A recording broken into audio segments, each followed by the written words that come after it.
This small Central American country that lies between the Atlantic and the Pacific is playing an outsized role in the murky world of offshore finance. MOSSACK FONSECA, the firm at the center of the so-called Panama Papers leak, has set up nearly 250,000 companies over the past 40 years.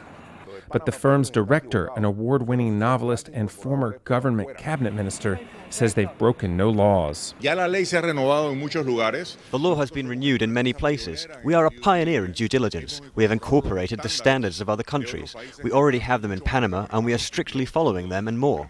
Definitely, one does have to be careful, because they are instruments that can be used to commit crimes.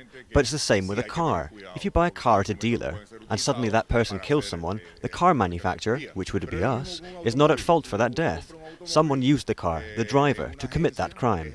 But there are growing calls for companies like MOSSACK FONSECA to take far more of an interest in who their clients are and what they're doing. They often don't know who the end user client is, or often perhaps don't know the purpose of that company or its transaction. That's not their job. I think lots of critics say it should be part of the job of anyone involved in this kind of offshore world, because too many abuses have been committed precisely because no one knows who's doing what. The Panama Papers show how world leaders and criminal organizations benefit from lax banking laws that offer wealthy investors anonymity.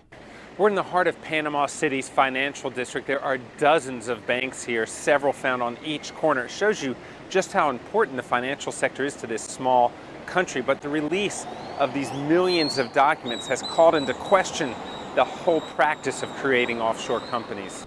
Banking and finance have helped spur Panama's 8% growth between 2010 and 2015.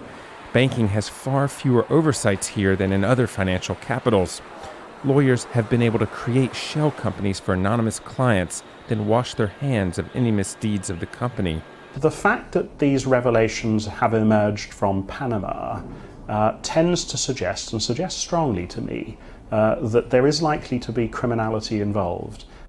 This massive leak, though, is drawing attention to a previously deliberately opaque world.